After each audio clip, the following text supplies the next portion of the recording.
आपने London dream छोड़ के इंडिया आए, right sir. Make in India जो अपने फादर का बिजनेस था उसको इनहेरिट किया। बिल्कुल सर। और बहुत अच्छी बात है कि आप 90s में आपके फादर साहब ने 35 साल पहले ये बिजनेस शुरू किया, हाँ जी बिल्कुल, अर्ली 90s में, and then you picked up. लोग नहीं तो सोचते हैं कि मैं तो विदेश चला जाऊंगा, मैं वहाँ पे करूंगा, नौकरी करूंगा। नहीं, मन तो मेरा भी आया था सर। तो मेरा भी आया था, बट डेफिनेटली आप अपनी फैमिली को मिस करते हो और फैमिली से बड़ा तो कुछ है नहीं।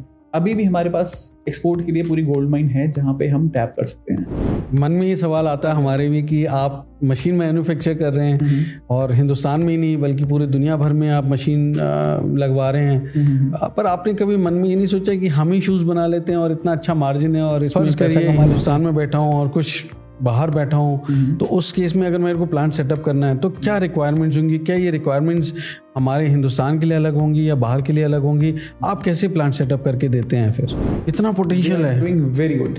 40-40, 50-50 मशीन लगा लेते हैं लोग। बिल्कुल लगा लेते हैं। आप ये सोचो ना, एक मशीन पे मैक्सिमम, अगर हम ईवा की भी बात करते हैं, चलो उसमें निकलते हैं 700 जोड़ी बड़ी मशीन पे एक दिन में। ठीक है, 10 मशीन में कितने निकल गए? 7,000 जोड़ी। हमारी पॉपुलेशन कितनी है? आपको जो रिसोर्सेज चाहिए, जो एंजल इन्वेस्टर्स चाहिए, मतलब कुछ आइटम्स तो जेन्युइनली मैं भी देखता हूँ तो मुझे लगता है कि हमारे इंडिया बनाए, हमारी मशीन से बनाए। मेरे को भी वो होता है और आई फील वेरी प्राउड कि ये मेक इन इंडिया में इतना सब कुछ हो रहा है। मतलब ये बिल्कुल ऐसा ही हो गया कि अगर आप बिजनेस करने की सोचते हैं, ड्रीम्स देखते हैं, आपको लगता है कि मैं ये बन जाऊँ, वो बन जाऊँ, ये पालूँ, वो पालूँ, लेकिन ये बिल्कुल वैसी है कि बाहर गर्मी है, बहुत तपतपाती धूप है, 44-45 डिग्री का टेम्परेचर है और आप अंदर कमरे में बैठे हैं, एसी चला के 16 डिग्री टेम्परेचर है और आपको ठंड लग रही है अंदर, but you are far away from the realities, जो बाहर की रियलिटीज़ है। तो अगर बिजनेस करना है तो फिर आपको बाहर निकल के वो धूप सहन करनी पड़ेगी। बिल्कुल, ब्लैंकेट में रहोगे तो फिर ठंडे ही रहोगे आप। नमस्कार दोस्तों, मेरा नाम शैलेश कुमार है और बिजनेस कैसे करें के पॉडकास्ट एपिसोड में आपका बहुत बहुत स्वागत है। दोस्तों, इस खास पॉडकास्ट एपिसोड में आज हम बात करने वाले हैं फुटवेयर इंडस्ट्री की। हर व्यक्ति, चाहे वो छोटा बच्चा हो, एडल्ट हो या फिर कोई एजड पर्सन हो, फुटवेयर का इस्तेमाल करता ही करता है और ये दुनिया में सभी लोग इस्तेमाल करते हैं। मार्केट बहुत बड़ा है। अगर मैं आपको सिर्फ डेटा की बात करूं तो स्पोर्ट शूज़ का मार्केट 2025 में 116 बिलियन डॉलर यानी कि लगभग 9,65,000 करोड़ रुपए का है। और आज फुटवियर में बहुत वैरायटीज़ हैं। क्लॉग्स बहुत ट्रेंडिंग हैं, बहुत प्रोफेशनल हैं। आज चाहे आप कैजुअल वेयर में ले लीजिए, फैशन में ले लीजिए या फिर ऑक्यूपेशनल प्रोफेशनल ले लीजिए, हर तरह क्लॉग्स बहुत ज़्यादा इस्तेमाल हो रहे हैं। तो ये इंडस्ट्री किस तरह की है, मार्केट किस तरह का है, आप जैसे मेरे दोस्त फुटवेयर इंडस्ट्री में क्या पोटेंशियल अपॉर्चुनिटीज़ ढूंढ सकते हैं, किस तरह का मार्केट तलाश सकते हैं, इस इंडस्ट्री में आने के लिए आपको क्या क्या रिक्वायरमेंट्स होंगी, जैसे क्या लेबर होगी, क्या लाइसेंसेस होंगे, क्या इंफ्रास्ट्रक्चर चाहिए, कितना स्पेस चाहिए। इसके अलावा ऐसे बहुत सारी रियल लाइफ आपकी स्टोरीज़ हैं कि आपने प्रोडक्ट बनाया तो कैसे मार्केट तलाशेंगे, ऐसी जानकारी जो बहुत काम आ सकती है आपके। इसी जानकारी के लिए आज बिजनेस कैसे करें पॉडकास्ट के खास एपिसोड में मैंने इंडस्ट्री के एक दिग्गज यानी कि इंडस्ट्री लीडर को बुलाया है अपने पॉडकास्ट स्टूडियो में। तो बिजनेस कैसे करें पॉडकास्ट स्टूडियो में आज हमारे साथ हैं इन्फिनिटी ग्रुप के ओनर मिस्टर राजन अवस्थी। बहुत बहुत स्वागत है राजन जी बिजनेस कैसे करें पॉडकास्ट में। Thank you for inviting. Thank you for coming and I am so grateful कि आप आए और आप पहले हमारा जो पॉडकास्ट एपिसोड है इसका हिस्सा बने। ये हमारे लिए बहुत सौभाग्य है और आप मेरे ख्याल से 3.5 दशकों से ज़्यादा आप इस इंडस्ट्री में लोगों की सेवाएं कर रहे हैं। मैं जानना चाहता हूं सबसे पहले राजन जी, बिना हमारे दोस्तों का समय गवाए, कि कैसे आपने ये जर्नी शुरू करी। सर, मैंने एक्चुअली ये जो बिज़नेस है ये मेरे फादर ने स्टार्ट किया था अर्ली 90s में। तो उस टाइम पे हम लोग सिर्फ वर्टिकल इंजेक्शन मोल्डिंग मशीन्स बनाते थे जिनसे सिर्फ पीवीसी की आइटम्स बनती थी। बेसिकली पीवीसी के शूज़ बनते थे। फिर उसके बाद मैं अपनी जर्नी के बारे में बताता हूँ। मैंने पहले बीबीए किया, फिर मैंने एमबीए किया, फिर मैं यहाँ पे दिल्ली आया, इंडिया आया, बेसिकली दिल्ली आया। फिर यहाँ पे आके मेरी कैंपस प्लेसमेंट लगी। मैंने इंडिया यामाहा मोटर्स के साथ काम करा, 6 महीने मैंने काम करा। फिर बट मुझे लगा समहाउ कि मेरा जॉब में कुछ बन नहीं पाएगा। रीज़न बीइंग कि मुझे ऐसा लगा उस जॉब में रह के, दो salary was good at that time और अच्छी प्लेसमेंट हुई थी मेरी, बट मुझे ऐसा लगा कि हम जब जॉब करते हैं ना, मैं ऐसे किसी को टारगेट नहीं कर रहा स्पेसिफिकली, बट मैं एक अपना एक्सपीरियंस बता रहा हूँ कि हम लोग ना बन जाते हैं, हम लिमिट में आ जाते हैं कि हमें इतनी सैलरी मिलनी है और हमारा इतनी ईएमआई जाएगी, इतनी हमारी सेविंग होगी, हम उसके बाहर सोच ही नहीं पाते कि हमें करना क्या है। तो जब मैं जॉब कर रहा था तो मुझे ऐसा फील हुआ कि मतलब एक लिमिट कैप हो जाती है कि हमें इससे ऊपर कुछ है ही नहीं। हद मार के ये होगा कि मेरा अगले साल इंक्रीमेंट हो जाएगा, बोनस मिल जाएगा, बट उससे मैं सेटिस्फाई नहीं था पर्सनली। मुझे लाइफ में आगे बढ़ना था। फिर मैंने बिजनेस ज्वाइन किया अपना 2009 में। डैड कर रहे थे अर्ली 90s से, मैं 2009 में आया। फिर धीरे धीरे सारा समझा, सब कुछ सीखा, कैसे क्या क्या चीज़ें होती हैं, हम कहाँ लैग कर रहे हैं, हम इसमें क्या एडिशन कर सकते हैं। हम लोग पहले सिर्फ बनाते थे मशीन। अब हमारे सामने जब क्लाइंट आता है तो वो कहता है कि मेरे को मशीन नहीं लेनी, आप बाइंग कर रहे हो, आप एक नया सेटअप खोल रहे हो, तो आप सिर्फ मशीन के लिए मेरे पास नहीं आओगे। अब उनको क्या चाहिए, उनको मोल्ड भी चाहिए, डाइयाँ जिसे हम कहते हैं, मोल्ड भी चाहिए उनको, रॉ मटेरियल भी चाहिए उनको, अगर वो शूज़ बना रहे हैं तो उनको अपर भी चाहिए, एक्स वाई जी जो भी चीज़ें होती हैं उनको सारा रॉ मटेरियल चाहिए। अब वो अलग अलग मशीन मुझसे ले रहे हैं, राइट, वो मोल्ड किसी और से ले रहे हैं, दाना किसी और से ले रहे हैं, मतलब उनको घूमना पड़ता था। करेक्ट। अब उसके बाद भी क्या होता है कि लेट से आपने मशीन मुझसे ले ली, आपने मोल्ड किसी और से बनवा लिए, मोल्ड वाला कहेगा जी मशीन में दिक्कत आ रही है, मशीन वाला कहेगा जी मोल्ड में दिक्कत आ रही है। वो बंदे हैरास हो जाते हैं कि हम इतना पैसा भी लगा रहे हैं, सब कुछ कर रहे हैं और हमें रिजल्ट नहीं मिल पा रहा जो वो चाहते हैं। हमने इस चीज को समझा, फिर हमने ये प्लान किया कि हम अब ये नहीं करेंगे, हम एक सिंगल स्टॉप अपना शॉप कर देंगे इसको, कि आपने अगर बिजनेस स्टार्ट करना है फुटवेयर से रिलेटेड, है ना, तो आप हमारे पास आएंगे, आप हमें बताएंगे कि आपने बनाना क्या है, राइट। आपने शूज बनाने हैं, सैंडल बनाने हैं, क्लॉक्स बनाने हैं, चप्पल बनानी है, anything you want in footwear, safety shoes हो गया, गमबूट हो गया, स्कूल शूज हो गया, कुछ भी आप हमें बताओगे, हम उसके हिसाब से आपको मशीन देंगे, हम आपको दाना देंगे जो रॉ मटेरियल होता है उसका, हम आपको डाइयाँ प्रोवाइड करेंगे, वो सारा काम हमारा है। Under one roof. Under one roof. आपका क्या काम है, आपका सिर्फ ये काम है कि आपने सेल कैसा करना है। आप हमारे पास आए, मैं आपका प्लांट पूरा रनिंग में करके दूंगा। अब वो आपने देखना है कि आपने सेल कैसे करना है।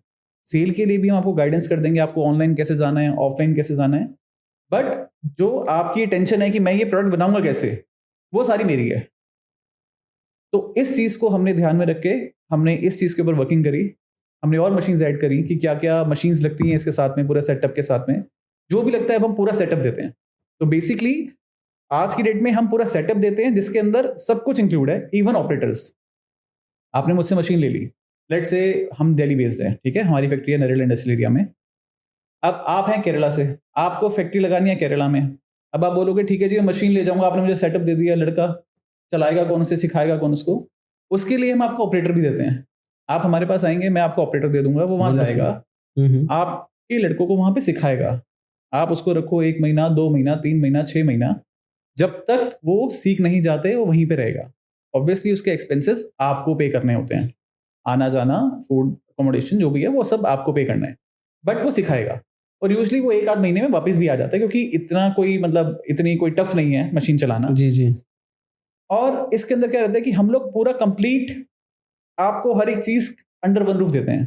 तो हमारा पर्सपेक्टिव ये रहता है कि हम अपने क्लाइंट को सिर्फ उसको जो टाइम है, उसका जो टाइम है वो सिर्फ अपना एम्फेसाइज करे कि उसने माल कैसे बेचना है और कहाँ बेचना है, वो सेल के ऊपर ध्यान दे।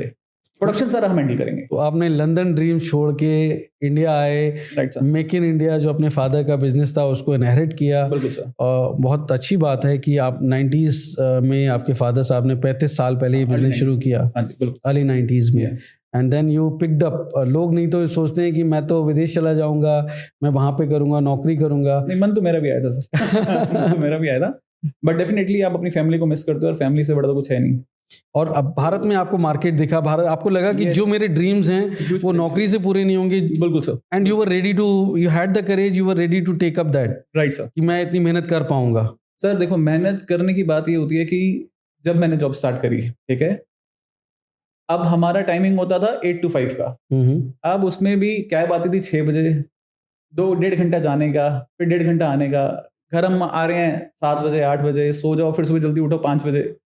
तो मेरे को लगा कि मैं इतनी मेहनत कर रहा हूँ, मैं अपना टाइम दे रहा हूँ, बट मेरे को इनकम तो लिमिटेड आ रही है ना। जब मैं सब कुछ कर रहा हूँ वो किसी और के लिए कर रहा हूँ, मतलब someone else is hiring me to build their dreams, है ना। तो मेरे को अपना ड्रीम पूरा करूंगा ना मैं अपना Correct. टाइम क्यों दूंगा किसी और को। लेकिन यहाँ अपने पे लिए करूंगा। हाँ जी। यहाँ पे हर व्यक्ति तो इतनी मेहनत नहीं कर सकता, उसके पास रिसोर्सेज नहीं होते। सर देखिए, यू हैड द टेम्पलेट। अगर आपने बिजनेस करना है तो पहली चीज तो ये कि आप में वो लीडरशिप क्वालिटी होनी चाहिए। सेकंड, आपको करेज भी चाहिए। और थर्ड, आप में रिस्क टेकिंग एबिलिटीज होनी चाहिए। अगर वो नहीं है तो आप बिजनेस मत करिए। पेशेंस सबसे बड़ी चीज है। अब लोग क्या करते हैं कि हमने बिजनेस स्टार्ट करा जी, हमने पैसा लगा दिया, अब हमारे पास क्लाइंट्स आते हैं, वो कहते हैं जी हमारे पास ये पैसा है, हमें बिजनेस स्टार्ट करना है जी। उनको क्या है कि हमारे पास पैसा है, बिजनेस स्टार्ट करना है, ठीक है जी मैं आप प्रोडक्शन लाइन पे कर दूंगा, चालू करा देंगे। बेचना तो आपने, आप अपना फोकस सेल पे तो देखो। अब लोगों को है कि हम पैसा तो दे रहे हैं, हमने चालू करा दिया, पर उनको है कि बेचे, आप बेचो। मतलब वो बाहर जाके हाँ। मार्केटिंग नहीं करना चाहते, मेहनत नहीं करना चाहते, हाँ। सड़क पे निकलना पड़ता है। बिल्कुल, जब तक आप अपना वर्किंग नहीं करोगे उससे पहले आप कैसे एंटर करोगे ना। तो मतलब ये बिल्कुल ऐसा ही हो गया कि अगर आप बिजनेस करने की सोचते हैं, ड्रीम्स देखते हैं, आपको लगता है कि मैं ये बन जाऊं, वो बन जाऊं, ये पालूं, वो पालूं, लेकिन ये बिल्कुल वैसी है कि बाहर गर्मी है, बहुत तपतपाती धूप है, 44-45 डिग्री का टेम्परेचर है और आप अंदर कमरे में बैठे हैं, एसी चला के 16 डिग्री टेम्परेचर है और आपको ठंड लग रही है अंदर। Right. But you are far away from the realities, जो बाहर की रियलिटीज है। तो अगर बिजनेस करना है तो फिर आपको वो बाहर निकल के वो धूप सहन करनी पड़ेगी। बिल्कुल, ब्लैंकेट में रहोगे तो फिर ठंडे ही रहोगे आप।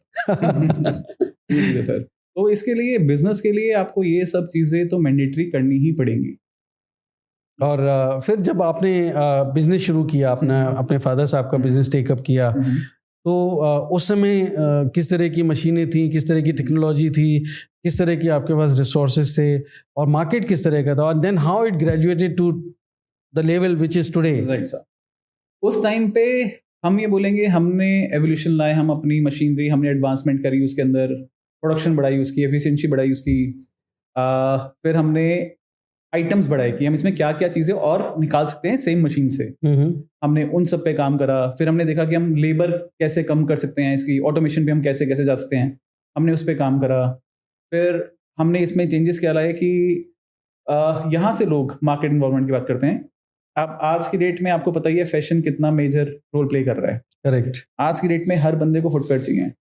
इंडिया की पॉपुलेशन 140 करोड़ 140 करोड़ के आसपास हो गई है, सबको फुटवेयर चाहिए। और कुछ लोगों को, आपके पास ही मैं पर्सनली बात करता हूँ, आपके पास कितने फुटवेयर हैं? कम से कम 6 जोड़ी। 6 जोड़ी। मैं व्यूअर से पूछूंगा जिनके पास, आप बताना कि आपके पास कितने फुटवेयर हैं। ठीक है। हम जब छोटा बच्चा होता है उसके हर 2-3 महीने के अंदर फुटवेयर चेंज होते हैं। हर एक बंदे को जैसे रोटी कपड़ा मकान है वैसे फुटवेयर भी चाहिए। एटलीस्ट 13-14 ईयर्स तक तो चेंज होता है, ये नंबर बहुत तेजी से बदलता है। बिल्कुल होता है। ये मार्केट बहुत बड़ी है, हम जितना सोचते हैं उससे बहुत बहुत बड़ी है। India is the second largest footwear manufacture in the world. ठीक है। उसके बाद भी हमारी 80% जो फुटवेयर जो हम बनाते हैं वो हमारा इंडिया में ही कंज्यूम हो जाता है, इंडिया में ही रह जाता है। अभी भी हमारे पास एक्सपोर्ट के लिए पूरी गोल्ड माइन है जहां पे हम टैप कर सकते हैं, जहां पे हम रीच कर सकते हैं। It is untapped. आप स्टडी उठा के देखो, आप देखोगे जो एक्सपोर्ट कर रहे हैं, मासिव एक्सपोर्ट अपॉर्चुनिटी है इस टाइम पे। आप इसको, हम लोग मशीन्स देते हैं, हम लोग अफ्रीका हो गया, अफ्रीका के जितनी मेजर कंट्रीज हैं, रवांडा हो गया, युगांडा हो गया, तंजानिया हो गया, बुरुंडी हो गया, घाना हो गया, केन्या हो गया, इथोपिया हो गया, मतलब जितनी कंट्रीज हैं ऑलमोस्ट हमने अफ्रीकन कंट्रीज कवर कर ली। फिर नेपाल, बांग्लादेश, श्रीलंका, मॉरिशस, मलेशिया, ये हमने सारी कवर करी हैं। यहाँ पे क्या है कि यहाँ पे इतनी अपॉर्चुनिटीज हैं, अगर आप यहाँ से भी बना के वहां बेचोगे ना तो आपका माल बिकता है। इट्स जस्ट दैट कि आपको देखना है कि आप वहां पे कैसे रीच आउट कर सकते हो, किस तरीके से, आप कौन से माध्यम से वहां तक पहुंचते हो। आप एक बार इसमें जाके देखो। मैं हर अपने क्लाइंट को ये बोलता हूँ कि आप ठीक है, आप प्रोडक्शन डोमेस्टिकली कर रहे हो, अच्छी बात है, करो, बट आप अपना एक प्रोडक्ट ऐसा जरूर करना, क्वालिटी प्रोडक्ट, जिसको आप एक्सपोर्ट पे लेके जा सको। वहाँ पे आपको बहुत अच्छे मार्जिन मिल बहुत पाएंगे। अच्छे मार्जिन मिलेंगे सर, और बहुत बड़ा मार्केट है। तो उसके लिए वो एक्सपोज जा सकते हैं, बहुत सारे एक्सपोज लगते हैं, इंटरनेशनल एक्सपोज होते हैं। अब कई लोग होते हैं जैसे जिनके बंदे, जैसे कईयों के भाई बाहर सेटल हैं, है ना। अब जैसे हमारे क्लाइंट है, उसका भाई सऊदी अरेबिया में था। अब वो हमारे पास आए कि भैया हम लोग ना यहाँ से सेफ्टी शूज़ लेके जाते हैं, तो हम लोग सेफ्टी शूज़ की मशीन बनाते हैं। तो हमने कहा आप एक काम कीजिए, मैं आपको पूरा सेटअप प्लान कर देता हूँ और आप अपने भाई को सैंपल भेजना एक बार उनको। तो उन्होंने बोला नहीं, आप एक काम करो, आपकी मशीन से जो सैंपल बनता है वो मुझे एक बार दिखा दो, अगर वो चल गया तो मशीन सेटअप कर लूँगा। मैंने उनको सैंपल दे दिया, वो वहाँ पास हो गया। They start with 2 machines. Now they have 18 machines. वाह। They are covering entire Gulf, ठीक है। उसके बाद भी वो अभी पूरा नहीं कर पा रहे हैं। नाउ दे आर एक्सपेंडिंग, ठीक है, बट अभी वो जगह उनके पास लिमिट हो गई, 18 मशीन्स स्टॉकिंग करना, ये सब करना, अब उनको बड़े स्केल पे जाना पड़ेगा। तो मेन है कि बाहर अगर आप जाते हैं, बहुत बड़ी मार्केट है, वो हमें ढूंढना है कि हमने जाना कैसे है बस। And what about India? यहाँ पे मार्केट कैसा है? Sir, कॉम्पिटिटिव है बहुत? कॉम्पिटिटिव, देखिए सर, इंडिया में क्या है कि इंडिया के अंदर ना ट्रेंड्स चेंज होते रहते हैं। कंपटीशन तो हर जगह है। आप अगर आज की डेट में किराने की दुकान भी खोल लोगे तो हर नुक्कड़ पे खुली है, ठीक है ना। बिल्कुल सही बात है। मैंने आपको क्या बोला कि business is all about risk. आप रिस्क नहीं ले सकते तो काम मत करो, आपसे मेहनत नहीं होती तो काम मत करो, अपनी नौकरी करो, आप उसमें खुश हो। कंपटीशन से डरना नहीं है। कंपटीशन से अगर आप डरोगे, आप ये देखोगे ना कि आपने अपने प्रोडक्ट में यूएसपी कैसे लानी है। अगर आप अपने प्रोडक्ट में यूएसपी, अब जो बंदा सेम प्रोडक्ट बना रहा है वही आप बना रहे हो, तो आपने नया क्या किया? या तो वो नया आप तब कर रहे हो कि लेट्स से कि वो चीज मैं दिल्ली में बना रहा हूँ, आप उस चीज को मध्य प्रदेश में बना रहे हो, बिहार में बना रहे हो, obviously you will earn. But अगर आप वही चीज दिल्ली के अंदर आप बना रहे हो और वही चीज दिल्ली में बना के मैं बेचूंगा, तो मैं क्या कमाऊंगा? हम दोनों आपस में रेट के लिए फाइट करेंगे, राइट? वो चीज नहीं करनी। आप ये देखो नया मार्केट में क्या चल रहा है आजकल, daily every 6 months trend is changing, नए नए आर्टिकल्स आ रहे हैं, नए नए सब कुछ आ रहे हैं। आपको फॉलो करना है कि आपकी मार्केट में क्या चलता है, उसके हिसाब से अपना मोल्ड डिजाइन करो, उसके हिसाब से अपनी आइटम बनवाओ। तो अब फुटवेयर इंडस्ट्री तो बहुत बड़ी है। तो आप जो मेरे दोस्त हैं, मान लीजिए फर्ज करिए वो कोई अलग बिजनेस करना चाहते हैं, स्पोर्ट शूज है, कोई क्लॉग्स का करना चाहता है, कोई ईवा शूज बनाना चाहता है, तो आप वो सभी पूरी इंडस्ट्री को कैटर करते हैं? सर बिल्कुल, मैं आपको बताता हूँ। हम लोग पहली जो मशीन है हमारी, हम बनाते हैं PVC vertical injection moulding machine. इस मशीन में बेसिकली पीवीसी प्रोसेस होता है। अब पीवीसी की बेस्ट पार्ट क्या है? PVC is 100% recyclable, eco friendly हो गया, ठीक है। सेकंड चीज, ये सस्ता मिल जाता है। थर्ड चीज, आप क्योंकि ये रिसाइक्लेबल है तो आपको इसका पीवीसी का वेस्ट लेके भी आप जूता बना सकते हो। आपके जो पुराने शूज हैं आप उनको स्क्रैप करो, ग्राइंड करो, आप दोबारा से मशीन में डालोगे, आपके दोबारा शूज बन जाएंगे, ठीक है। जितने भी सेफ्टी शूज बन रहे हैं, गम बूट बन रहे हैं और इवन स्कूल शूज, ये सारे रिसाइकल वाले दाने से ही बनते हैं। आपने कभी भी नोटिस किया होगा इनकी सोल हमेशा हार्ड होती है। जो हमारे स्पोर्ट्स शूज होते हैं इनमें फ्रेश का दाना यूज होता है जनरली, इसमें मीडियम का दाना भी यूज करते हैं। मीडियम मतलब हम जब फ्रेश और सेकंड के दाने को मिक्स करके चलाते हैं, ठीक है। अब जो पीवीसी वाली मशीन है इसके अंदर हम लोग स्पोर्ट्स शूज बना लेते हैं, हम लोग इसके अंदर स्कूल शूज बना लेंगे, हम लोग इसमें लोफर्स बना लेंगे, हम लोग इसमें लेदर शूज बना लेंगे, हम लोग सेफ्टी शूज बना लेते हैं, गम बूट बना लेते हैं, सैंडल्स बनवा लेते हैं, स्लाइडर्स बन जाएंगे, स्लीपर्स बन जाएंगे, बाइक के फुटरेस्ट बन जाते हैं, आपके ग्रिप कवर बन जाते हैं, मड फ्लैप बन जाते हैं, ऑटोमोटिव बहुत सारे पार्ट्स बनते हैं एक ही मशीन से। एक ही मशीन से। वंडरफुल। मशीन का काम इंजेक्शन करना है। अब आप जैसा मोल्ड लगाएंगे, जैसी डाई लगाएंगे, वो आपको आइटम तैयार करके दे देगी। एंड वो सारे मोल्ड्स, डाइज आप देते हैं? सब कुछ, एवरीथिंग अंडर वन रूफ। तो वो बहुत कॉस्टली होते हैं क्या? क्योंकि मैं बहुत सारे दोस्त मेरे होंगे जो ये सोचेंगे कि मैं शूज भी बना लेता हूँ, कभी मार्केट जो है हमारा अगर वो ग्रिप्स का है तो ग्रिप्स बना लेता हूँ। सर बिल्कुल, देखिए आपको जो आइटम बनानी है आपको उसके मोल्ड्स तो लेने पड़ेंगे, ठीक है जी। हाँ, मोल्ड्स एक्सपेंसिव होते हैं, इतने भी नहीं होते, क्योंकि मोल्ड्स जो होते हैं वो टोटली एल्यूमिनियम के बने होते हैं जी। आउटर कवरिंग हमेशा आयरन होती है, अंदर एल्यूमिनियम होता है, तो थोड़े से एक्सपेंसिव होते हैं। बट ये होता है कि मोल्ड कभी खराब नहीं होते। ओके। वो रिपेयर हो जाते हैं, मतलब रिपेयर एज इन की जो आयरन का जो आउटर जो रहता है उसके अंदर कभी वेल्डिंग हट गई या कुछ हो गया, वो भी रफ यूज की वजह से। इसके अलावा कुछ नहीं होता। जब तक एल्यूमिनियम पे कोई स्क्रैच नहीं पड़ेगा तब तक मोल्ड वर्किंग रहेगा, मोल्ड कभी पुराना नहीं होता। तो वो तो अंदर होता है, तो एल्यूमिनियम में स्क्रैच पड़ने का सवाल नहीं होता। हाँ, सवाल ही नहीं होता, जब तक कोई इंटेंशनली मारेगा नहीं, उससे पहले कुछ नहीं होता। राइट। ये तो हो गई हमारी पीवीसी मशीन की बात। सेकंड जो हम मशीन्स बनाते हैं वो हम बनाते हैं ईवा की, ईवीए। अब ईवा की मशीन्स के अंदर हम लोग आजकल जनरली जो चल रहा है वो चल रहे हैं आपके क्लॉग्स हो गए, सैंडल, स्लीपर, इवन शूज भी, वो सारी आइटम फुटवेयर सारे ईवा से निकल जाते हैं। यहाँ भी चंकी सोल होता है। हाँ जी, अब इसके अंदर क्या रहता है, हम इसी मशीन से हम लोग टायर्स भी बना लेते हैं, जो आपके व्हील चेयर के टायर्स हो गए, आपका साइकिल के अंदर जो टायर्स लग रहे हैं आजकल, टॉय साइकिल और टॉय साइकिल्स में, इवन बड़ी में भी ओके 16 इंची, 18 इंची, 20 इंची, ये भी सारे इसमें निकल रहे हैं। जो हमारी कार्ट होती हैं, जो रेडिया होती हैं, है ना, जिसपे लोग फ्रूट्स लेके जाते हैं और हाँ, लेके जाते हैं, उनके टायर्स भी बन रहे हैं। वाह। ठीक है, तो मशीन सेम रहती है, हमें ये देखना है कि हम इससे और क्या क्या आइटम बना सकते हैं। बेसिकली हमें वर्किंग करनी होती है कि हम इससे क्या क्या बना सकते हैं। अगर आपके पास कोई नया आइटम है और आपको लगता है कि ये पीवीसी में निकल सकता है या पीवीसी का आइटम है, तो हमारी मशीन में निकल सकता है। आप सैंपल लेके आओ, हम पूरी कोशिश करेंगे कि हम उसको निकाल दें, हम आपको आइटम आपको उसमें निकलवा दें।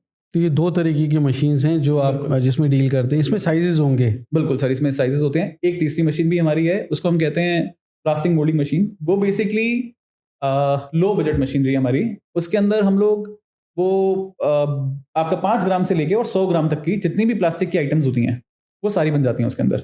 जैसे आपकी डेटा केबल हो गई, फिर आपका 2 पिन प्लग हो गया, 3 पिन प्लग हो गया, कनेक्टर्स हो गया, फैन के ब्लेड्स हो गए जो हमारी मोटर में लगते हैं। मतलब कोई भी छोटी आइटम 5 ग्राम से लेके और 100 ग्राम तक की जो भी आइटम रहेगी वो निकल जाएगी। और उस मशीन की खास बात यह है कि उसके अंदर आप कोई भी दाना चला लोगे। आप पीवीसी चला लो, एलडी चला लो, एचडी चला लो, नायलॉन चला लो, एबीएस चला लो, जो आपको दाना चलाना है वो आप चला सकते हो। वो मल्टीपर्पज वाली मशीन है। पर मेरे बहुत सारे दोस्त होंगे, वो सोचेंगे कि मैं कौन सा बिजनेस करूँ, इसमें इतने सारे प्रोडक्ट बन रहे हैं, तो वो कंफ्यूज हो जाएंगे। सर तो देखिए, बिजनेस जब आप बिजनेस करते हैं ना, तो आपको पहले ये सोचना है कि आप क्या बेच सकते हैं, आपका इंटरेस्ट किस में है।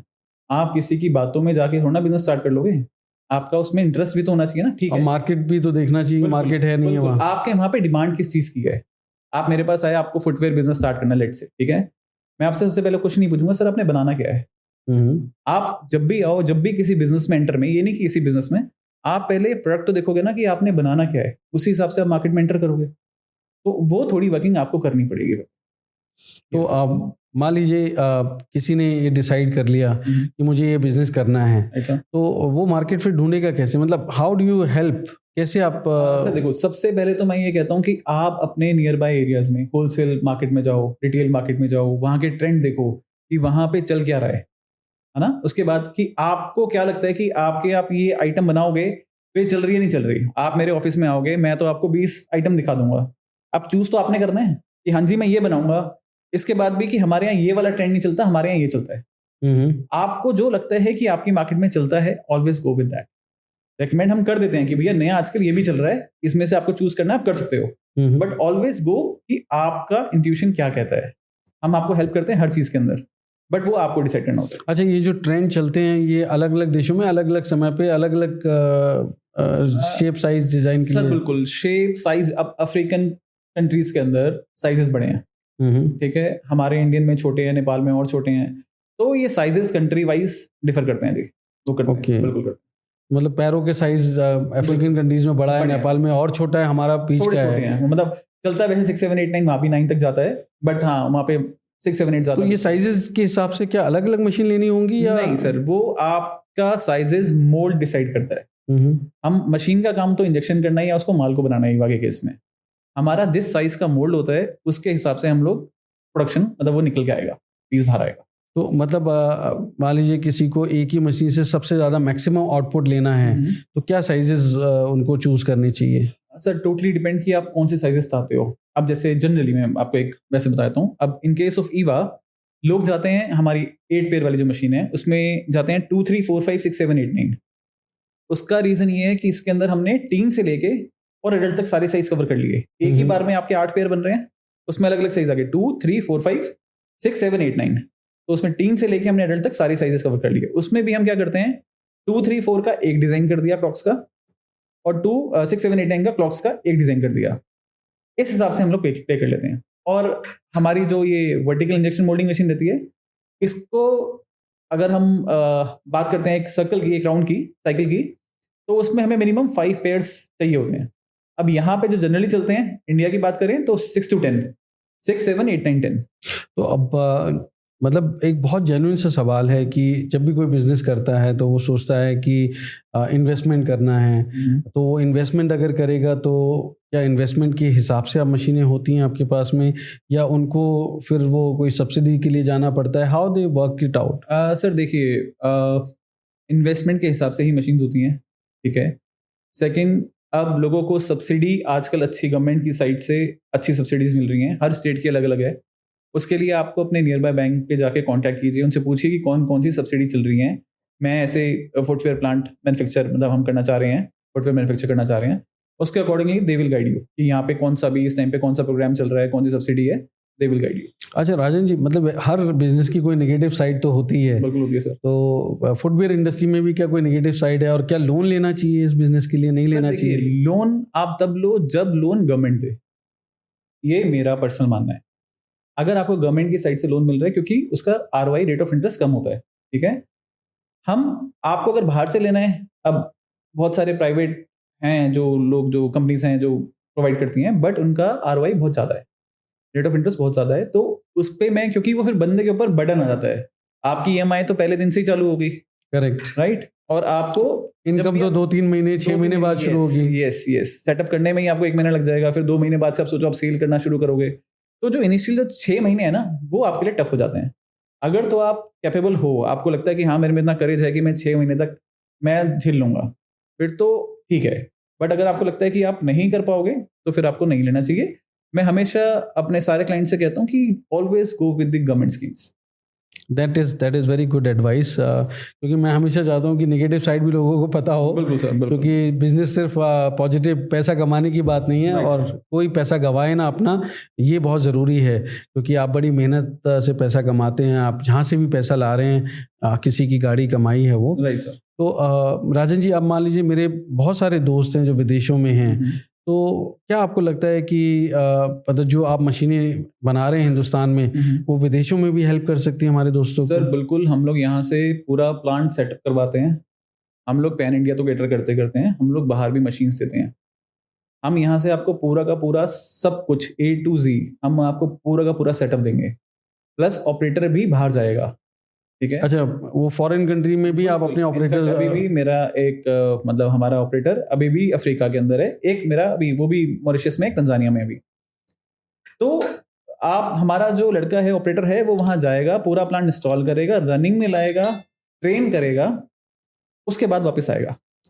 परफेक्ट, बहुत बढ़िया। तो और ये नहीं है कि आप किसी भी कंट्री में बोलेंगे, हमने अब हर जगह, आपने मुझसे मशीन बाय कर ली, ठीक है ना, आपने मुझे पैसा लगा दिया, बट अगर वो मशीन वहां पे जाके चली नहीं तो फायदा क्या हुआ? अच्छा, एक मेरा मतलब बहुत जेन्युइन सवाल है, क्योंकि आज हम लोग मेक इन इंडिया पे इतना फोकस है हमारा, और चाइनीज इंपोर्ट्स बहुत ज़्यादा हैं, तो हमारी मशीनें ज़्यादा अच्छी हैं, चीन की मशीनें ज़्यादा अच्छी हैं? सर ये बेटर होगा कि आप उनसे क्वेश्चन पूछे जिनके पास चाइनीज मशीनरीज हैं। सर चाइनीज में ना सबसे बड़ी दिक्कत क्या है, मशीन तब तक अच्छी है जब तक वो सही चल रही है। एक बार इसमें कंप्लेंट आ गई ना, तो वो नई मशीन से ज्यादा महंगी पड़ जाती है। चले तो चांद तक, ना चले तो रात तक। बिल्कुल सर, बिल्कुल। और हम लोगों में क्या है कि हम जो एम्फेसाइज करते हैं कि हमने आपको सिर्फ मशीन नहीं देनी है, ठीक है, we want to grow with you, right. मैं आपको एक मशीन देके मेरे को भी कुछ वो नहीं होगा कि भैया मैंने आपको एक मशीन दे दी या ना हम हैप्पी, ऐसा कभी नहीं होगा। मैं भी चाहता हूं कि अगर आप ग्रो करोगे तो ही मैं ग्रो करूंगा, राइट। हम लोग हमेशा एम्फेसाइज करते हैं क्वालिटी पे, फिर हम लोग एम्फेसाइज करते हैं आफ्टर सेल सर्विस पे, ट्रेनिंग पे और सपोर्ट पे।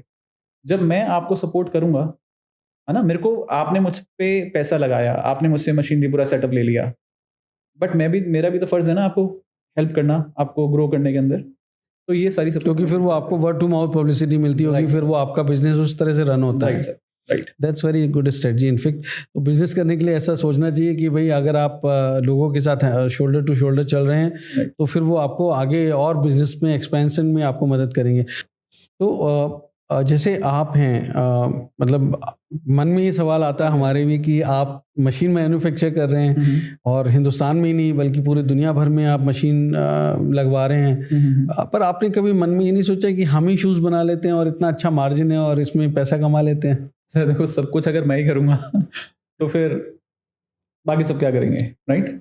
सर देखो, इसका जवाब है कि एक इकोसिस्टम होता है, इकोसिस्टम के अंदर प्लांट्स भी हैं, एनिमल्स भी हैं, ह्यूमंस भी हैं, ट्रीज भी हैं, सब कुछ है, सबका एक अपना अपना पार्ट है। हाँ, मतलब प्लांट्स ऑक्सीजन निकालेंगे तो वो ह्यूमन बीइंग उसको ब्रीथ करेंगे, और वो कार्बन डाइऑक्साइड निकालेंगे तो वो कार्बन डाइऑक्साइड प्लांट फिर से उसको फोटोसिंथेसिस करेंगे, ऑक्सीजन। इस तरह से वो एक इकोसिस्टम बैलेंस रहता है। Right sir, right sir.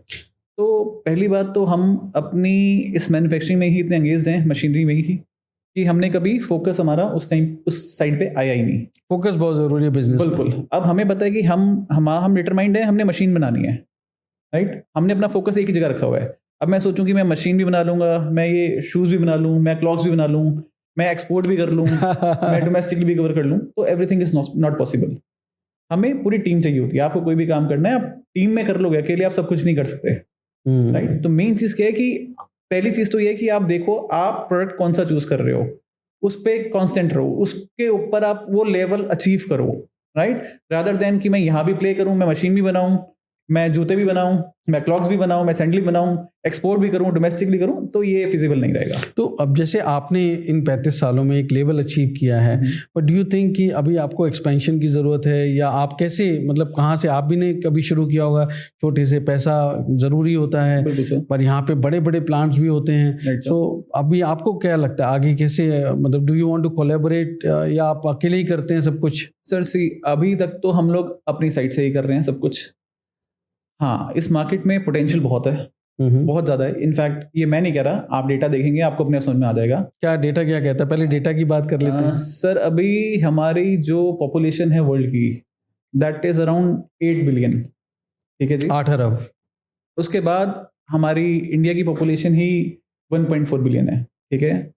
अब आप सोचिए कि कितना फुटवेयर चाहिए होगा हमें, राइट। सेकेंड चीज, दो we are second largest footwear manufacturer in the world, right, उसके बाद भी हम सिर्फ 80% ही अपनी देश को ही, मतलब देश में ही वो लग रहा है, 20% तो भी बाकी हम वो भी पूरे मतलब वो भी हम इंपोर्ट कर रहे हैं, वो भी इंपोर्ट कर रहे हैं। तो पहली बात तो ये कि पहले हमें वो 20% वाला भी ब्रिज भरना है, ठीक है। और थैंक्स टू मोदी गवर्नमेंट, उन्होंने जो रेगुलेशंस लगाए, जो रिस्ट्रिक्शंस लगाई इंपोर्ट पे, फुटवेयर पे, उससे मार्केट बूम करी है। तो सर इसके अंदर फुटवेयर इंपोर्ट अभी जो सारा चाइना से हो रहा था, उस पर बहुत फर्क पड़ा है। प्लस अब यहाँ पे जितने लोकल मैन्युफैक्चरर्स हैं, उन्होंने अपनी क्वालिटी इंप्रूव करी है, और अब इतनी इंप्रूव हो गई है कि अब आज की डेट में वो डिस्क्रिमिनेट करना कि ये बाहर से आया हुआ है या ये इंडियन मेड है, मतलब कुछ कुछ आइटम्स तो जेन्युइनली मैं भी देखता हूँ तो मुझे लगता है कि हमारी इंडिया बना है, हमारी मशीन से बना है, मेरे को भी वो होता है, और आई फील वेरी प्राउड कि ये मेक इन इंडिया में इतना सब कुछ हो रहा है। तो सर ये बहुत अच्छा इनिशिएटिव था मोदी गवर्नमेंट की तरफ से, मोदी जी की गवर्नमेंट की तरफ से, कि अब जो एक्सपेंशन है इस मार्केट का वो बहुत वाइडन है और बहुत पोटेंशियल इस मार्केट में। करेक्ट। तो जैसे आप मैं आपसे पूछ रहा था कि आप मतलब कोलैबोरेट करना चाहते हैं, क्योंकि अगर इतना बड़ा पोटेंशियल है और मार्केट को आप अभी उस मार्केट को पूरी तरह से कैटर नहीं कर पा रहे हैं, आपके रिसोर्स क्रंच हैं, तो how do you want to move ahead? Sir देखिए, obviously we want to expand, है ना, for that we need resources. अब रिसोर्सेज के लिए अगर हमारे पास इन्वेस्टर्स आते हैं तो obviously we are open for it, और वी हैव गुड प्लान्स। हमने सारा सब कुछ एक प्लान मतलब हमने करा हुआ है, हम किस तरीके से आगे बढ़ेंगे, हम किस तरीके से और मशीन्स ऐड ऑन करेंगे। अभी भी बहुत सारे पॉइंट्स हैं जो हम केटर नहीं कर पा रहे, जिसकी डिमांड है। जैसे छोटे छोटे प्रोडक्ट्स। अब जैसे आप शूज़ बनाते हैं, आप क्लॉक्स बना रहे हैं, तो उसके अंदर आपने देखा होगा कि क्लॉक्स के बटन आते हैं जी, ठीक है। एक पेयर में चार बटन लग जाते हैं, मेल फीमेल के 4 बटन लग जाते हैं। अब वो जितने बटन हैं वो सारे चाइना से अभी भी इंपोर्ट हो रहे हैं, ठीक है। अगर हम वो आइटम यहाँ बनाते हैं, ह्यूज डिमांड, राइट। ये एक छोटा सा मैंने आपको एग्जांपल दिया, और फिर यहाँ बना के हम एक्सपोर्ट भी कर सकते हैं। बिल्कुल कर सकते हैं। Same with stickers. आज की डेट में आप देखेंगे क्लॉक्स हो गया, सैंडल हो गया, स्लीपर हो गया, इन सब पे स्टिकर सकते हैं। करेक्ट। मोस्टली स्टिकर्स बाहर से आते हैं, अब यहाँ भी बनना चालू हो गए हैं, बट उनकी इतनी डिमांड है कि वो आप बाहर भी एक्सपोर्ट कर सकते हो।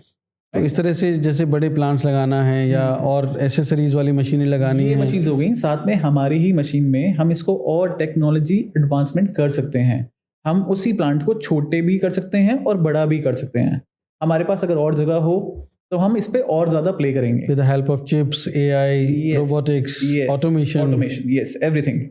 तो वो उन सब चीजों के लिए ऑब्वियसली वी नीड रिसोर्सेज। हम लोग उस चीज के लिए ओपन हैं, एंजल इन्वेस्टर्स के लिए। Very nice. Coming back to the main issue कि जो हमारे बहुत सारे दोस्त हैं, क्योंकि मेरी ये कोशिश हमेशा रहती है कि ऐसे लोग जिनके पास ज़्यादा पैसा नहीं है लेकिन उनके सपने बड़े हैं और वो बहुत मेहनती हैं, क्योंकि मेहनत के बल पे आप कुछ भी कर सकते हैं। सभी इंसान बराबर हैं, सब में बराबर दिमाग है, पर मेहनत जो करता है आगे वही जाता है। तो जिनके पास लो इन्वेस्टमेंट है, क्या वो ये बिजनेस कर सकते हैं? क्या अपॉर्चुनिटीज़ हैं उनके लिए?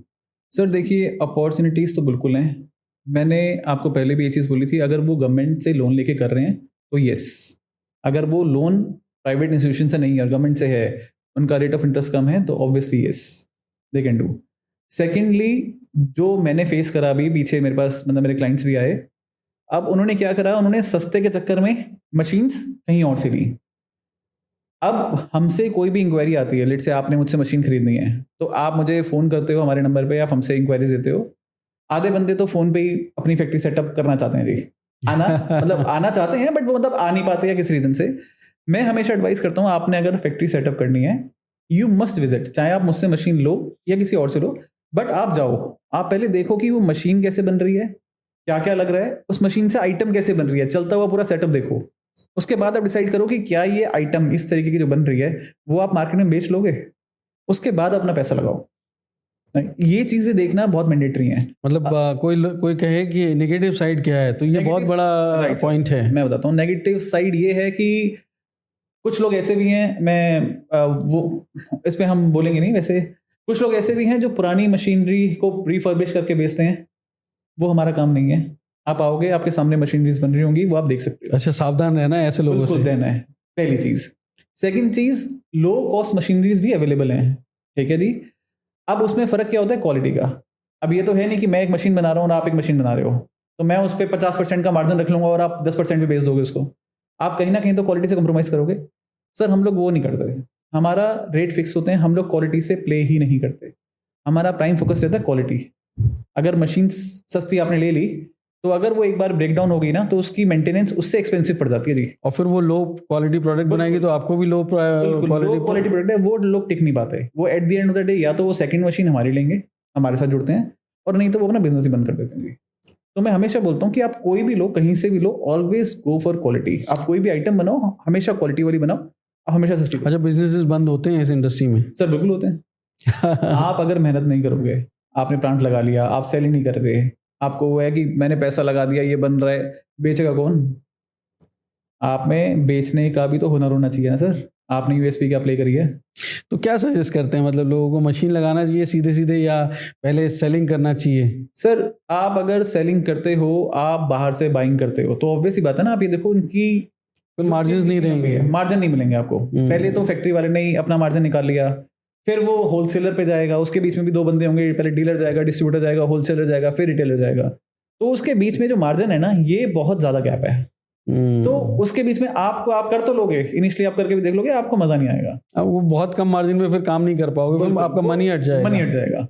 तो मैं ये कहता हूँ कि आप अपना आइटम देखो, समझो, सोचो, अपने वहां पे देखो आपकी ये आइटम कितने का बिक रहा है। आप मेरे पास आओगे आइटम लेके, मैं बता दूंगा जी इतने का बन जाएगा। और ये सिर्फ मैं नहीं बताऊंगा, मैं आपको पूरा एक पेपर पे लिख के दे दूंगा जी, ये अपर वाले ने आपको रेट दिया है, ये अपर वाले का नंबर है, आप इनसे जाओ, इनसे मिलो, रेट ले लो। दाना हम दे ही रहे हैं, मशीन हम दे ही रहे हैं, मोल्ड हम दे ही रहे हैं, इतने का आपका ये खर्चा पड़ेगा। आप उसको कैलकुलेट करो, अगर आपको लगता है कि ये फिजिबल है, और 100% फिजिबल निकलता है। तो अब जैसे आप विदेशों में मशीन भेज रहे हैं और मार्केट पोटेंशियल बहुत ज़्यादा है, and you want investors so that you can also expand, तो विदेशों में क्या आप कोई डीलर डिस्ट्रीब्यूटर्स रखते हैं अपनी मशीनों के लिए? कैसे, हाउ यू वर्क?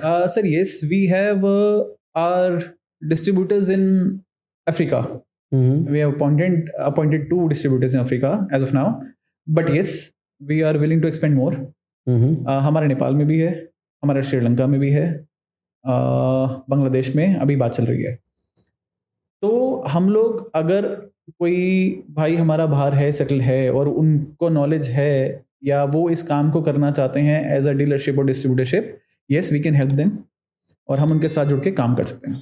परफेक्ट। तो राजेंद्र जी, एक सवाल मेरे मन में आता है कि जैसे मार्केट की अगर हम बात करें, मतलब हमने पॉपुलेशन की तो बात करी है, पर in terms of market cap की अभी कितना CAGR है पर एनुअल, पूरा ग्लोबली कितना बड़ा मार्केट है? जैसे स्पोर्ट्स शूज़ का तो मैं जानता हूँ कि ये कोई लगभग 9,65,000 करोड़ का मार्केट है, 116 बिलियन डॉलर्स। बिल्कुल सर। जो आज की डेट में अगर हम देखें तो 9,60,65,000 करोड़ का मार्केट है। स्पोर्ट्स शूज का हो गया, फिर आपका अभी क्लॉक्स का जो मार्केट है, वो अप्रोक्सीमेटली इन 2024 की बात कर रहे हैं, तो अप्रोक्सीमेटली 65,000 करोड़ का है, राइट। और एक्सपेक्टेड है कि 25 के अंदर हम इसको 72,000 करोड़ तक ले जाएंगे, और by the time 2029 we will reach around 1 lakh plus, 1 lakh crore plus. So there is a huge potential in this market, huge potential in this market. So this is the right time to enter. तो मैं सबको ये बोलना चाहूँगा कि ये सबसे सही टाइम है इस बिजनेस में एंटर करने का. आपको सिर्फ ये डिसाइड करना है कि आपने आइटम क्या बनानी है. आपको जो भी आइटम बनानी है उसके लिए प्रोडक्शन का सारा काम हमारा है. मशीन, मोल्ड्स, दाना, raw material, everything is on us. आपने बस ये देखना है कि आपने बेचना कहाँ से कैसे है. पर इसके अलावा अगर हम देखें हमें कोई इंफ्रास्ट्रक्चर की ज़रूरत होगी, किस तरह की लाइसेंसेस की ज़रूरत होगी अगर हम ये बिज़नेस करते हैं, इंडिया की खास करके बात कर रहा हूँ मैं.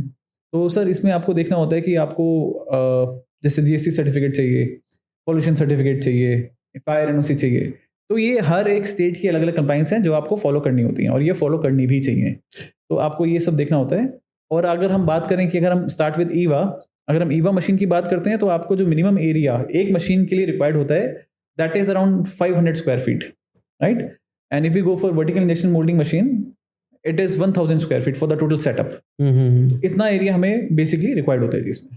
तो हमने इतनी सारी तो बातें करी हैं कि फुटवेयर इंडस्ट्री में इतना बड़ा स्कोप है, इस तरह की पूरा इंफ्रास्ट्रक्चर और पूरा मार्केट कैसा है, लेकिन मन में ये सवाल तो आता ही है ना कि मार्जिन्स क्या हैं. अगर हम देखें इंडिया में खास करके कितना पैसा इसमें हम कमा सकते हैं, पोटेंशियल क्या है? सर देखिए, पोटेंशियल टोटली आप पे है. आप अपनी आइटम को कैसे पोजिशनिंग कर रहे हैं, ठीक है जी. मिनिमम अगर हम बात करें तो 20% के अराउंड तो रहता ही है मैन्युफैक्चरर के लिए. अब उसमें भी बहुत सारे फैक्टर्स हैं. अब आप अपने आइटम को कैसे पोजिशनिंग कर रहे हैं, अपना माल आप कहाँ दे रहे हैं, कौन से टर्म्स पे दे रहे हैं, राइट. अब फुटवेयर है, फुटवेयर तो सर आप किस क्वालिटी का बना रहे हो, वो रेडी पे भी बिक रहा है, वो दुकान पे भी बिक रहा है और वो मॉल पे भी बिक रहा है. हर जगह के प्राइस डिफरेंस हो गए. हाँ, मतलब 200 रुपये में भी मिल जाता है और वो 5,000 का भी मिलता है. That totally depend on the quality. Second चीज, आप उसको पोजिशनिंग कैसे कर रहे हो. आप उसको खुला बेच रहे हो, राइट, पॉलिथीन में पैक करके बेच रहे हो, आप उसको डब्बे में करके दे रहे हो, आप उसको अच्छे से रैप करके दे रहे हो, है ना. तो ये सारी चीजें मैटर करती हैं. उसके बाद आती है ब्रांडिंग. हमारे जो प्रोडक्ट्स हैं अगर वो ब्रांड के साथ आप उसको ब्रांडिंग करके बेचोगे तो ऑब्वियसली बात है बाय द टाइम आपका ब्रांड नेम बढ़ेगा, आपकी इमेज अच्छी होगी, तो वो उसके आपको पैसे मिलते हैं. तो जाहिर सी बात है कि लॉन्ग टर्म सोचते हैं तो अपना ट्रेडमार्क बनाएं और अपने ब्रांड में बेचें. बिल्कुल बिल्कुल. क्योंकि अगर आप अपना एक बाद में ब्रांड एम्बेसडर बना लेंगे तो लोग उसको कनेक्ट करेंगे. Right sir. तो ये तो आपको तय करना है कि लंबी रेस का घोड़ा बनना है या फिर आपको शॉर्ट टर्म में काम करके निकल जाना है. Right. तो this is up to you. पर डिस्क्लेमर ये है कि 20% जो मार्जिन है it depends on your hard work, it depends on the market.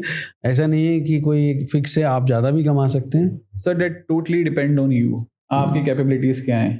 तो राजन जी, अब समझिए कि मैं फ़र्ज़ करिए हिंदुस्तान में बैठा हूँ और कुछ बाहर बैठा हूँ, तो उस केस में अगर मेरे को प्लांट सेटअप करना है तो क्या रिक्वायरमेंट्स होंगी? क्या ये रिक्वायरमेंट्स हमारे हिंदुस्तान के लिए अलग होंगी या बाहर के लिए अलग होंगी? आप कैसे प्लांट सेटअप करके देते हैं फिर? सर देखिए, सबसे पहले तो हमें ये जानना होता है कि आप आइटम क्या बनाना चाहते हैं. आपने आइटम क्या बनानी है, सबसे पहले तो हमें स्पेसिफाई करना होता है. सेकेंड चीज़ हमें ये स्पेसिफाई करनी होती है कि आपने प्लांट इंडिया में लगाना है या बाहर लगाना है.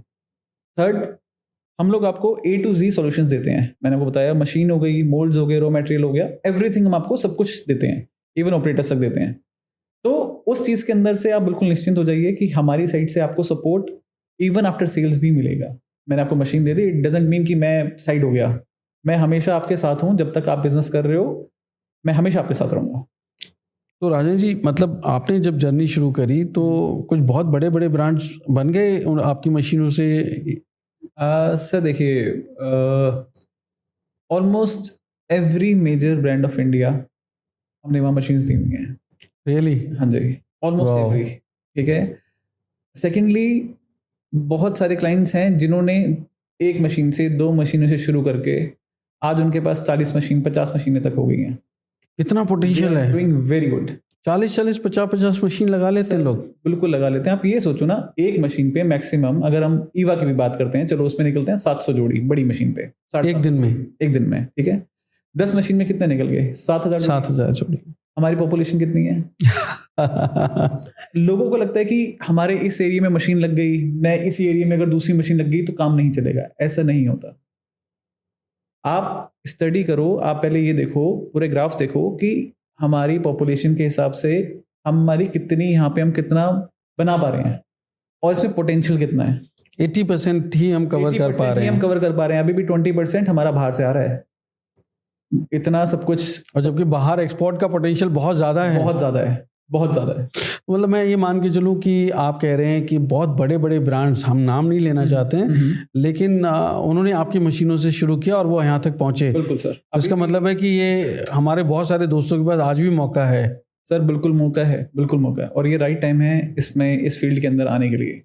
ये आगे ग्रो ही होना है, जितना पहले हम आ जाएंगे उतने अच्छे से हम ग्रो कर पाएंगे। ठीक है। इसके अंदर बेसिकली डाइवर्सिफिकेशन है सर। हमारी मशीन एक है, हमने सिर्फ मोल्ड चेंज करने हैं और अलग अलग कैटेगरीज को केटर कर सकते हैं। तो ये चीज़ इसकी बेस्ट चीज़ है। मतलब बिजनेस जो है वो सेल्फ सस्टेनिंग हो सकता है। बिजनेस में फेलियर के चांसेस ना के बराबर हो सकते हैं। अगर मान लीजिए एक बिजनेस नहीं भी चले तो मोल्ड्स बदल के आप कम से कम उस दूसरे मार्केट को कैप्चर कर सकते हैं अकॉर्डिंग टू सीजन बेसिकली। अब जैसे मान लीजिए गर्मी है तो सैंडल चल रही हैं, सर्दियाँ हैं तो शूज़ चल रहे हैं, अब ये बच्चों का स्कूल का सीजन होता है तो स्कूल शूज़ चल रहे हैं। तो ये सीजन के अकॉर्डिंगली अगर आप अपने आप को डाइवर्सिफाई थोड़ा करेंगे तो ऑब्वियस सी बात है, माल बिकेगा। तो राजन जी, आपकी जो मशीनें हैं इसमें हम क्या क्या बना सकते हैं, मतलब थोड़ा इलेबोरेट अगर कर पाएं कि लेदर है, फोम है, रेजिन है। सर इसके अंदर आप लेदर फुटवेयर भी बना लेते हैं, ठीक है। इसके अंदर आप निटिंग वाले शूज़ जो आजकल चल रहे हैं वो भी बन जाते हैं। फिर इसके अंदर आप अगर रेक्सिन अपर डालेंगे, पैराशूट अपर एक बोलते हैं हम लोग, स्पोर्ट शूज़ के लिए बेसिकली आता है, वो भी चल जाते हैं। बेसिकली मशीन को अपर से लेना देना नहीं है। मशीन का काम है इंजेक्शन करना। तो वो तो नीचे सोल बनाएगी, अपर आप जो मर्जी रखो वो मैटर नहीं करता, वो चाहे लेदर का हो, चाहे वो रेक्सिन हो, चाहे वो सिंथेटिक लेदर हो, वो कुछ भी हो। पैराशूट जिसे आप कह रहे हैं, नहीं पैराशूट सर एक अलग वो होता है, वो स्पोर्ट्स शूज की कैटेगरी में आता है। पैराशूट अपर उससे कह रहे हैं हम लोग, वो स्पोर्ट्स शूज की कैटेगरी में आता है। तो ये जो सारी चीजें हैं वो एक ही मशीन से, मशीन का काम सिर्फ इंजेक्शन करना है, उससे सोल बनानी है। अपर आप जो मर्जी रखो, डजंट मैटर। ओके, अपर जो है वो अगर बनाना हो तो सर अपर बनाने के लिए डिफरेंट प्लांट है। वो थोड़ा हम एडवाइस करते हैं जब आपके पास मिनिमम 4 से 5 मशीन्स हो जाएं, उसके बाद आप उस पे जाइए, क्योंकि उसके अंदर एक तो लेबर बहुत रिक्वायर्ड है। फिर आपको इनिशियली सेटअप करने में वो चीज़ें मतलब आपके लिए थोड़ा हार्ड हो जाएगा। मतलब जब आपका बिजनेस पूरी तरह से रनिंग कंडीशन में आ जाए, मार्केट हो आपके पास, तब आप करें। Yes, it is always advisable after 5 machines. तो कई बार जैसे सीजनल पीक्स होती होंगी, है ना, डाउन्स होते होंगे, तो ये सीजनल पीक्स जो है वो कब होती हैं? सर हर सीजन देखिए, अब सीजनल पीक्स होती हैं जैसे दिवाली के टाइम पे, ऑब्वियस सी बात है। अब फेस्टिव सीजन के टाइम पे बेसिकली अब हर स्टेट का अलग अलग है, ठीक है जी। अब जैसे आप मान लीजिए अब ईद आ रही है, अब ईद पे अलग एक सीजन आ जाता है, फिर उसके बाद दिवाली पे एक अलग सीजन आ जाता है। फिर जब हमारा सीजन चेंज होता है, लेट्स से कि गर्मियों से सर्दियाँ आ रही हैं, तो फिर डिमांड आ जाती है। तो हमें अपनी आइटम को उस अकॉर्डिंगली पहले से स्टॉक में और प्लान उस अकॉर्डिंगली करना होता है। तो मतलब एक बार हमने ये मशीन लगा ली तो ना सिर्फ हम अपने परिवार का भरण पोषण कर रहे हैं, अपना ग्रोथ डेवलपमेंट देख रहे हैं, प्रॉस्पेरिटी ला रहे हैं, बल्कि शायद हम दूसरे लोगों को भी एम्प्लॉयमेंट दे रहे हैं। तो एक मशीन पे लगभग कितने लोगों को एम्प्लॉयमेंट मिल पाता है अगर हम देखें? एक तो मशीन पे, एंड देन उसके बाद पूरा मार्केट तक जाता है, एंड कस्टमर तक, कंज्यूमर तक जाने में बहुत लोगों को भी तो रोजगार मिलता होगा। सर आप मान के चलिए अप्रोक्सीमेटली ऑन एवरी 1000 शूज 50 लोगों को रोजगार मिलता है। वाह, 50! बिल्कुल, from material to final retail, इस पूरे लूप में अप्रोक्सीमेटली 1000 जोड़ी पे आप सोचिए 50 लोगों को रोजगार मिलता है। बहुत बढ़िया। तो हमारा काम, हम जो बिजनेस आगे कर रहे हैं, हमारा जो मेन माइंड में रहता है एम्प्लॉयमेंट जनरेशन। आप मशीन लगाइए, आपको बंदे चाहिए काम करने के लिए, तो व्हाट यू आर डूइंग, आप अपने लिए भी काम कर रहे हैं, काम तो उनके लिए भी कर रहे हैं। तो ये अपने दिमाग में रख के आगे बढ़ना इज बेटर। तो राजन जी, बहुत सारे मेरे दोस्त हैं जो विदेशों में बैठे हैं, and if they want to start this business, तो प्रोसीजर क्या रहता है? सर देखिए, सबसे पहले चाहे विदेशों में हो चाहे वो यहाँ पे इंडिया बेस्ड हो, मेरा सबसे बड़ा पॉइंट ये रहता है कि अगर आप जेन्युइनली इंटरेस्टेड हैं इस बिजनेस में, तो मुझे लगता है कि आपको एक बार विजिट जरूर करना चाहिए, क्योंकि आपके मन में जितने भी डाउट्स होते हैं ना, वो सारे क्लियर हो जाते हैं जब आप मशीन बनते हुए देखते हैं और मशीन चलते हुए देखते हैं। आपको पूरा प्रोसीजर समझ में आता है कि ये आइटम बनता कैसे है, पहला। दूसरा, अगर आप नहीं आ पाते तो आप हमें आइटम बताएंगे, सैंपल देंगे कि मेरे को ये आइटम बनाना है। उसके हिसाब से हम लोग कि आपको कौन सी मशीन चलेगी, इसमें कौन सी मशीन कैपेबल है इस आइटम को बनाने के लिए, कौन से मोड्स लगेंगे, किस टाइप का दाना चाहिए आपको, हम उस चीज़ पे वर्किंग करते हैं। थर्ड, हमने आपको एक एस्टिमेट दिया, आपने उसको ओके करा। अब यहाँ से अगर हम लोकली बात करते हैं, अगर मेरे को इंडिया में देनी है तो हम वाया ट्रांसपोर्ट हम प्रेफर करते हैं कि हम प्राइवेट ट्रक में भेजें मशीन्स को और मशीन के पार्ट्स को। जी रीजन बीइंग ट्रांसपोर्टेशन में थोड़ा बहुत मतलब टूट फूट हो जाती है, रिस्क होता है ऐसा। और अगर हम प्राइवेट में भेजते हैं तो वो रिस्क कम हो जाता है। सेकेंडली, अगर हम एक्सपोर्ट करते हैं तो हम लोग हमेशा एम्फेसाइज ये करते हैं कि जब भी बाहर जाता है तो पूरा कंटेनर ही जाता है, minimum 20 feet 40 feet depend on order. अब उसमें क्या रहता है कि हमारी मशीन भी जानी है, मोल्ड्स भी जानी है, दाना भी जाना है, कंप्लीट सेटअप जाना है, वो तो एक ही बार में वहां जाके चालू होना है। तो बंदे ये सोचते हैं कि वहां से कुछ बाय करने से अच्छा हम सब कुछ यहीं से ले लें। तो क्योंकि हमारे पास ऑर्डर्स अच्छे खासे रहते हैं बाहर के, that is why I am looking for angel investors. This is the only reason. ठीक है, क्योंकि बाहर में बहुत पोटेंशियल भी है और बाहर काम करने में ग्रोथ भी अच्छी है। तो बेसिकली अगर आपके पास एंजल इन्वेस्टर्स होंगे तो उसको आप R&D में वो पैसा लगा सकते हैं। आप बिल्कुल सर, AI बेस्ड बिल्कुल हम लोग R&D में लगाएंगे, AI पे लगाएंगे, मशीन ऑटोमेशन में लगाएंगे, छोटी मशीन्स भी बनाएंगे, बड़ी मशीन्स भी बनाएंगे। अभी हमारे माइंड में जो हम प्लान लेके बैठे हुए हैं कि हमने ये सब भी इसमें इंक्लूड करना है। हमने लो बजट मशीन भी बनानी है, हमने फुली ऑटोमेटेड प्लांट भी बनाना है। बड़े उसके लिए मुझे जगह भी चाहिए, टेक्निकल लोग भी चाहिए, मतलब हर चीज को जो मेरी एज पर जो मैं सोच रहा हूँ उसके लिए हमें रिसोर्सेज तो चाहिए ना। अकेला मैं सब कुछ नहीं कर सकता, तो I need a proper team. And you are ready to part with your profits. Yes yes, obviously, because वहाँ पे फिर प्रॉफिट्स भी बहुत ज़्यादा होंगे। बिल्कुल सर, बिल्कुल होंगे। करेक्ट। तो थैंक यू राजन जी, आपने इतने सारे सवालों का जवाब दिया, पॉडकास्ट में आप आए, so grateful. Thank you sir, same here. And मैं समझता हूँ कि लोगों को लगता है कि हम सरहदों पे रह के ही अपने देश की सेवा कर सकते हैं, पर मुझे लगता है आप अपने लंदन ड्रीम्स छोड़ के हिंदुस्तान में आज ना सिर्फ अपने लिए बेहतर काम कर पा रहे हैं, अपने परिवार के लिए खुद मशीनें मैन्युफैक्चर करके। बट जैसा आपने कहा कि 1000 शूज़ जब जोड़ी बनते हैं तो उस पर 50 लोगों को एम्प्लॉयमेंट मिलता है। तो मुझे लगता है कि ये आप देश की सबसे बड़ी सेवा है कि जब इतने सारे लोगों को आपकी बनाई हुई मशीनों से जब प्रोडक्ट्स बनते हैं उनको रोज़गार मिलता है और ऐसे घर चलते हैं, तो ये बहुत बड़ी सेवा है। तो हम जो भी काम करें, मैं समझता हूँ कि वो देशभक्ति है। तो आपने अपना मन लगा के अपने इंडस्ट्री को, जो आपके फादर साहब ने 35 साल पहले शुरू करी, और आपने अब उसको टेकअप किया और 15 साल आपने इस इंडस्ट्री में गुजारे, तो पहले तो बहुत बहुत धन्यवाद कि आप लोगों के लिए इतना कुछ कर रहे हैं। एंड देन सेकेंडली मैं ये कहूँगा कि मेरी तरफ से ये शुभकामनाएं आपको कि जो आपके प्लान्स हैं मेक इन इंडिया करने के और पूरी दुनिया में एक्सपोर्ट करने के, उसके लिए आपको जो रिसोर्सेज चाहिए, जो एंजल इन्वेस्टर्स चाहिए, मुझे उम्मीद है कि शायद आपकी वो इच्छा ज़रूर पूरी होगी। ऐसी शुभकामनाएं मेरी तरफ से। बहुत बहुत धन्यवाद राजन जी, आप आए, और मैं उम्मीद करता हूँ कि आप आगे भी आते रहेंगे, और एक लाइव सेशन मैं कभी करना चाहूँगा। बिल्कुल सर, बिल्कुल, क्योंकि मेरे बहुत सारे दोस्त होंगे जिनके मन में बहुत सारे सवाल होंगे, तो वो शायद हम लाइव सेशन में जवाब दे पाएंगे कभी फ्यूचर में। No issue sir, I am always ready. Thank you so much, so grateful. तो दोस्तों, मैं समझता हूँ कि आप अगर ये बिज़नेस करना चाहते हैं तो अपनी ड्यू डिलिजेंस करिए, देखिए कि किस मार्केट में आप किस तरह का प्रोडक्ट वहाँ पे सबसे ज़्यादा चलेगा, किस प्रोडक्ट में आपको सबसे ज़्यादा मार्जिन मिलेगा, और किस तरीके की मशीन की आपको रिक्वायरमेंट होगी, ये आपको तय करना है दोस्तों। क्योंकि पैसा आपका है, जीवन आपका है, मार्केट में कंपटीशन बहुत है। राजन जी जिस तरीके की मशीन मैन्युफैक्चर करते हैं, ऐसे बहुत सारे और भी लोग करते हैं।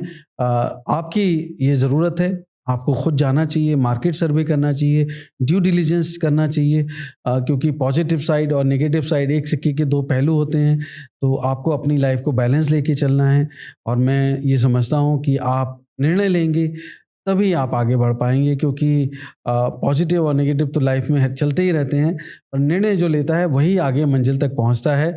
और मेहनत करिए, आगे बढ़िए, निर्णय लीजिए। जानकारी के लिए आप राजन जी को संपर्क करिए। बहुत बहुत शुभकामनाएं दोस्तों, बहुत बहुत धन्यवाद आपका। तो दोस्तों, हमारा बिजनेस कैसे करें पॉडकास्ट का ये पहला एपिसोड है। मुझे उम्मीद है कि आप इसको सपोर्ट करेंगे, सराहेंगे। ये छोटी सी कोशिश है, कुछ कमियां रह गई हो तो माफ़ करिएगा, लेकिन अगर आपको लगता है हमने जेन्युइन एफर्ट्स किए हैं अच्छा बनाने के लिए इस पॉडकास्ट को, तो ज़रूर से आप शेयर करिए, हाइप करिए।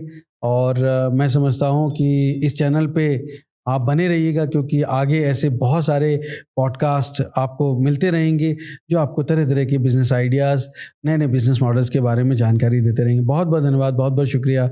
जय हिंद, वंदे मातरम।